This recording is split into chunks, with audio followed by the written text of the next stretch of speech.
Il-pożizzjoni tal-Partit Nazzjonalista dwar is-sussidji tad-dawlu l-ilma hija waħda ċara.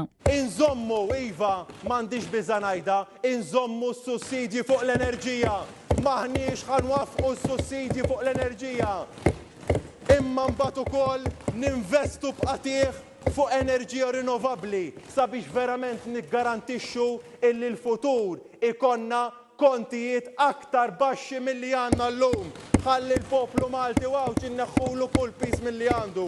Dan iddikjaraħ il-kap tal-Partit Nazzjonalista Alex Borch fil-Parlament waqt li l-erba' kien qed jitkellem fid-dibattitu dwar l-estimi tal-budget fejn spjega kif gvern ġdid nazzjonalista ma jwaqqafx is-sussidji fuq l-enerġija. Din hija waħda mid-diversi proposti li qed iressaq Alex Borch għal ġid tal-familji, tal-ħaddiema, taż-żgħażagħ u tal-pensjonanti. Apparti s-sussidju fuq l-enerġija, Alex Borch semma il-weda li qed jagħmel li jinbnew vapuri ġodda u titjib fil-konnettività bejn iż-żewġ gżejjer, il-ftuħ ta' skejjel vokazzjonali u ta' snajja, bini ta' sptar ġdid f'Għawdex, sptar ġdid f'Malta u investiment massiġ fl-edukazzjoni.